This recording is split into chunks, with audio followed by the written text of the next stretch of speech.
A inminente absorción por parte do Sergas de Cedro, que é a unidade asistencial de drogodependencias da nosa cidade, é un paso necesario e positivo que desde o BNG levamos moito tempo a defender co obxectivo de incorporarmos este recurso dentro da rede sanitaria pública. No entanto, este proceso ameaza con deixar no limbo a 21 traballadoras e traballadores de Cedro que fan parte do cadro de persoal da empresa Eulen, que é a que desenvolve o grosso da actividade asistencial. A proposta que o Goberno Municipal de Abel Caballero vai trasladar mañá a un pleno extraordinario só inclúe a sucesión dese contrato de xestión externalizada, de xestión privatizada polo Sergas até o 28 de febreiro de 2027. Pero a diferenza do que sí se fai co persoal municipal, que será cedido ao Sergas ou absorbido polo Concello noutros postos, non hai ningunha garantía de que vai pasar con estas 21 traballadoras e traballadores a partir desta data, tendo en conta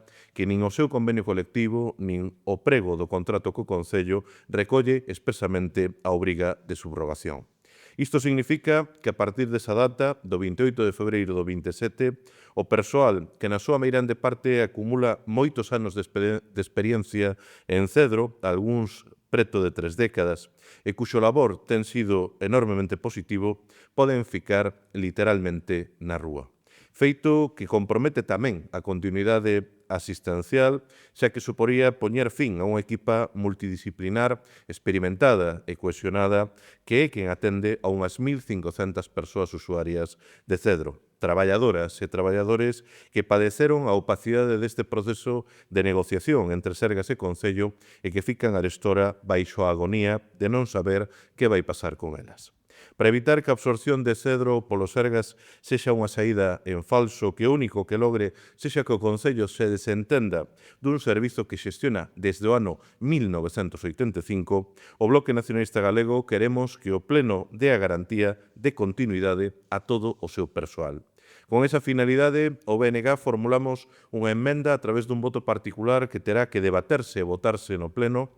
para incorporar unha nova cláusula aos acordos que propón o Goberno local, sinalando expresamente que en relación ao persoal vinculado aos contratos que son obxecto desta sucesión deberán adoptarse todas as medidas necesarias para garantir a súa continuidade, quer a través da súa subrogación no caso de se prolongar a xestión externalizada, quer a través da fórmula de contratacións laborais a extinguir no caso de se internalizar e pasar a xestión pública directa. Isto significa, en termos claros, que no caso, na nosa opinión injustificado, de que o Sergas quixera continuar coa xestión privatizada, un eventual cambio de empresa non supoña 21 despedimentos, pero, sobre todo, o que significa esta cláusula é que de avanzar no camiño dunha xestión 100% pública, se habilite unha pasarela a través de contratos laborais a extinguir para que o actual persoal de Cedro pase a traballar para o Sergas. Unha fórmula que xa se utilizou por parte da Xunta de Galiza en anteriores ocasións, como no caso da desmontaxe das fundacións dos hospitais comarcais, da Fundación Galaria ou do Metec, unha vía perfectamente legal que só